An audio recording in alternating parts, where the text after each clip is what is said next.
Welcome back to ChatGPT in the classroom. Again, I'm your presenter, Lena Gray.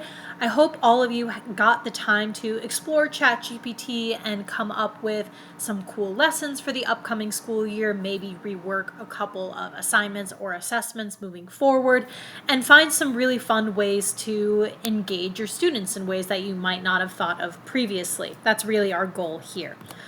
Now, I wanted to give a few minutes of reflection time just for everyone to think about if and or when you might use ChatGPT in your lesson planning practice. Maybe you're someone that is vehemently anti-AI and you've decided that this isn't for you.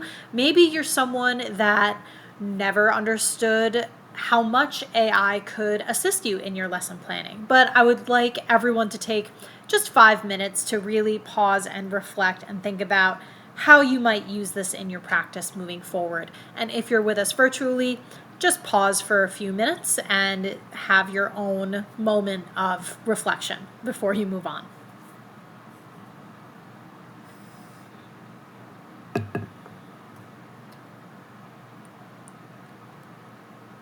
So the first half of this workshop was focused on how ChatGPT can work for you as teachers. And I'd like to go back to that quote that I mentioned towards the beginning of the workshop in our first video for those who are here virtually, where we said that novices' use of AI can lead to a reduction in skills, while experts using AI will see an increase in skills. So, as educators, hopefully your expertise will allow you to navigate AI, but now we're moving into how AI affects our novices, our students. And what a lot of educators think about AI and ChatGPT is the capacity for cheating and seeing our students enter into AI our assignment prompts and having them copy and paste whatever ChatGPT spits back out at them. So I would like to take about 10 minutes for a think, pair, share, if you will. So we're going to think about how we used ChatGPT to create the lessons and the assessments that we just discussed. And I want everyone to think about how you think students will use ChatGPT in your classroom or for your assignments based on what you have just been completing in your lessons.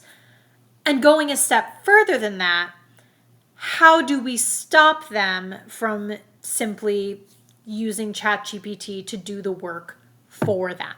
So I'd like everyone to take a few minutes just to brainstorm, get their ideas out on paper, and then I would like everyone, when I give you the signal, we'll get up, and then I'd like everyone to meet with 2 other colleagues that you have not spoken to yet today.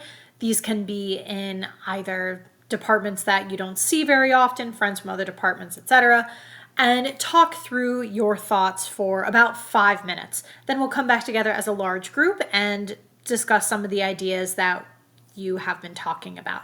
For those of you that are with us virtually, pause this video, take a few minutes to do your own brainstorming.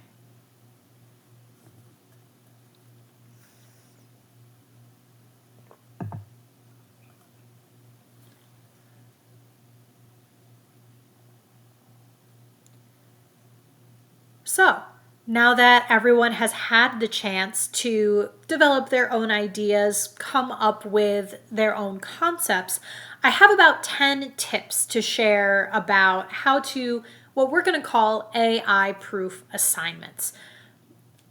Unfortunately, we're not going to be able to avoid online work altogether. We live in a technological world. AI, ChatGPT has very much become a part of that.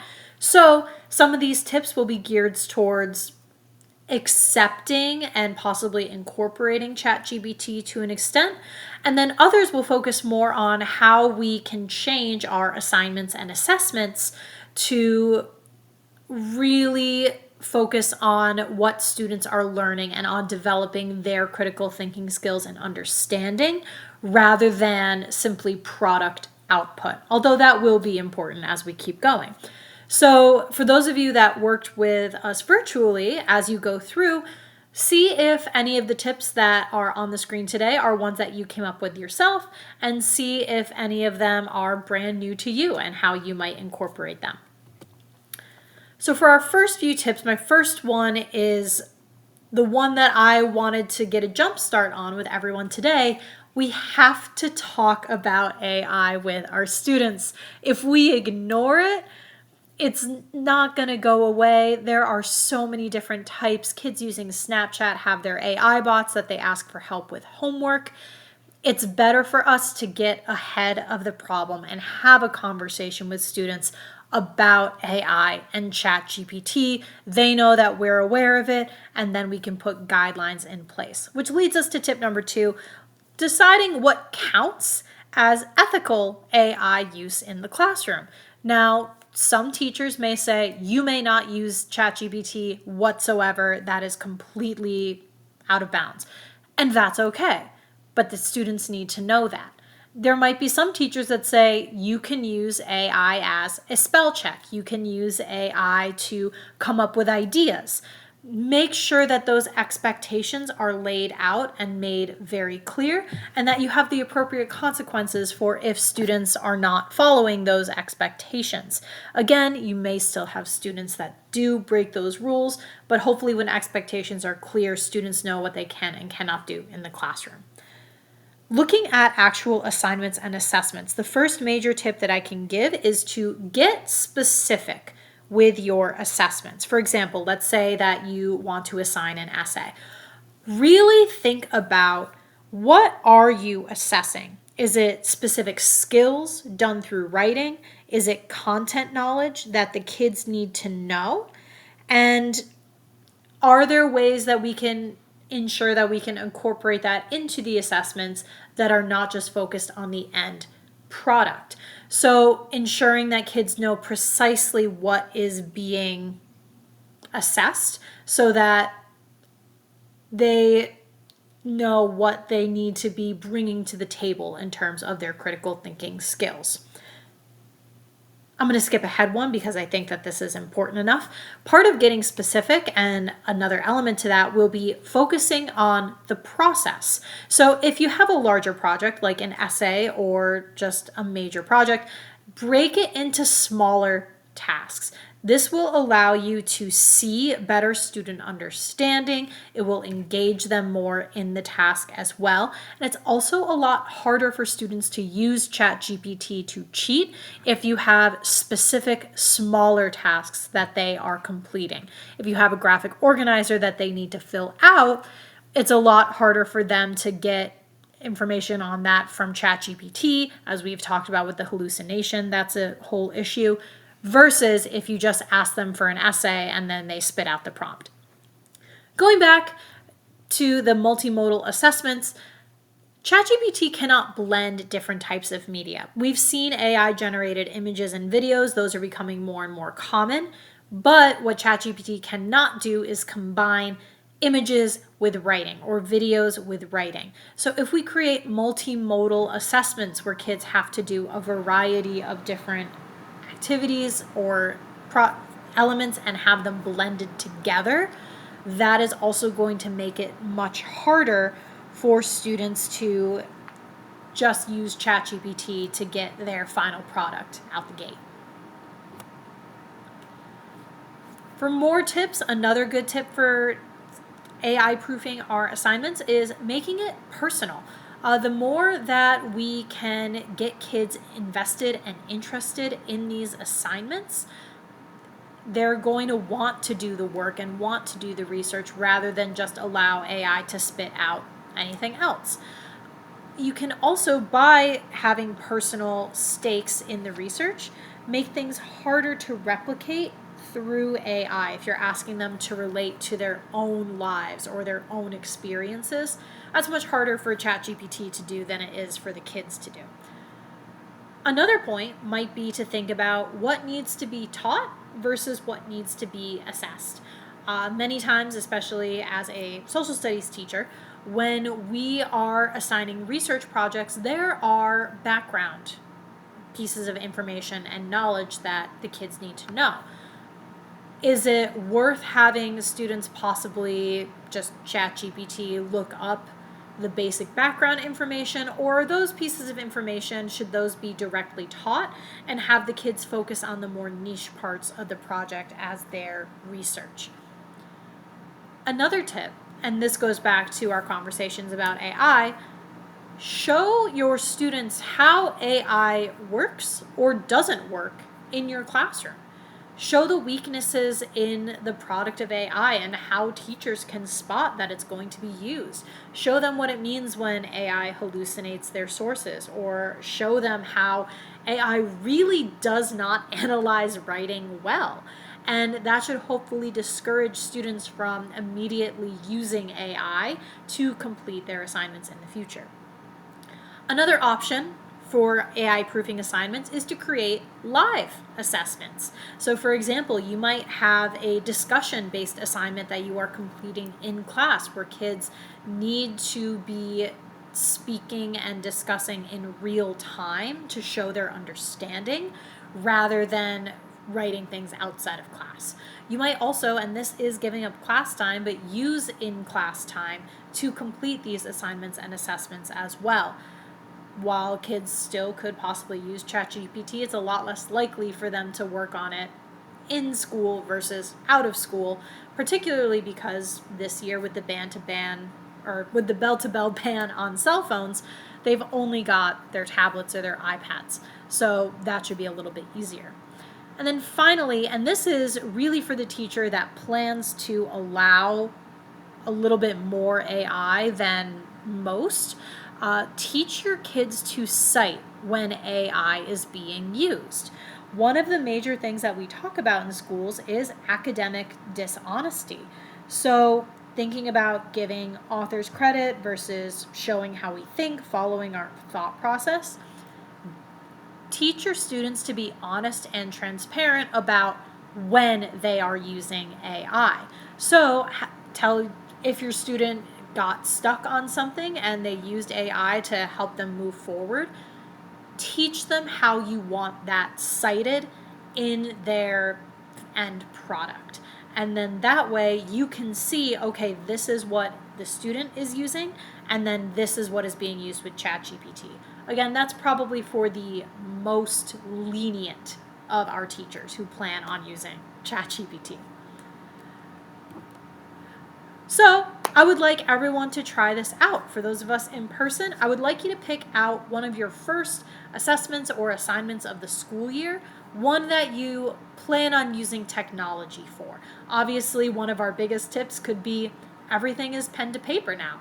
But we know that students are going to need to be able to use technology in their lives. It does them a disservice to really not have them practice that.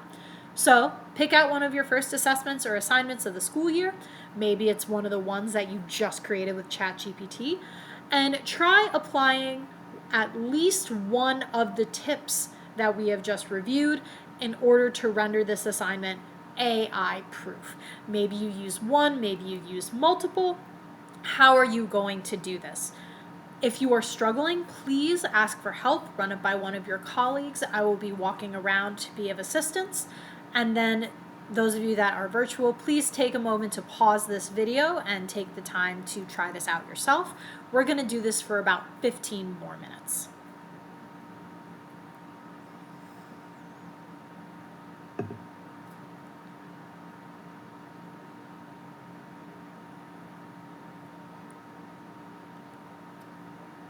So hopefully everyone had the chance to take at least one or two assignments and try applying this AI-proof method.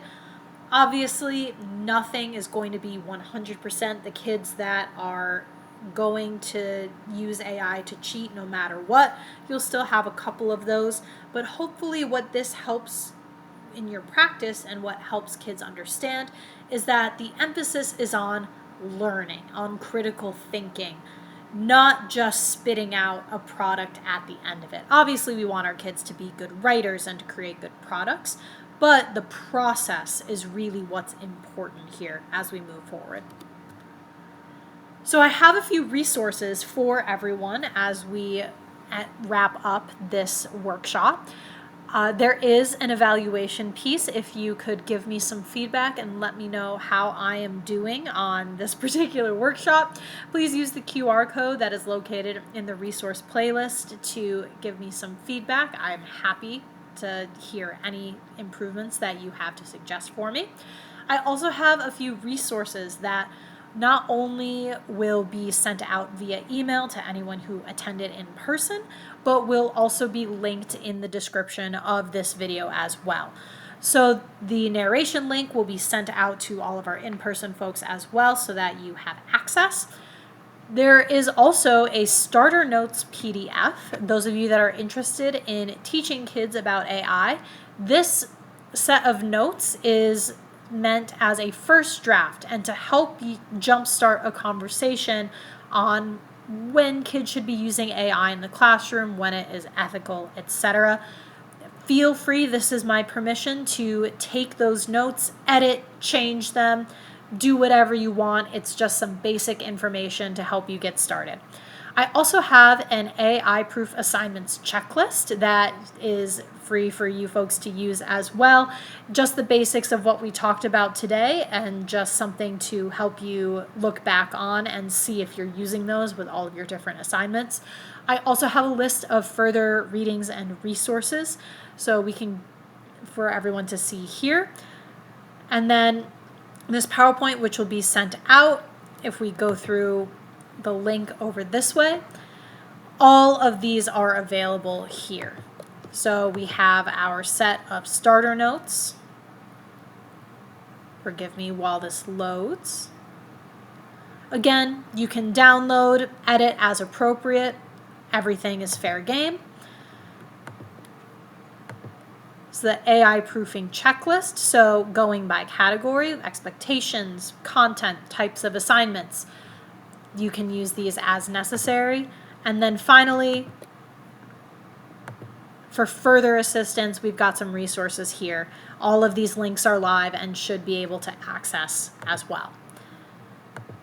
So thank you all for your time today. I deeply appreciate it. And if you have any questions, feel free to shoot me an email at lgray@midlakes.org.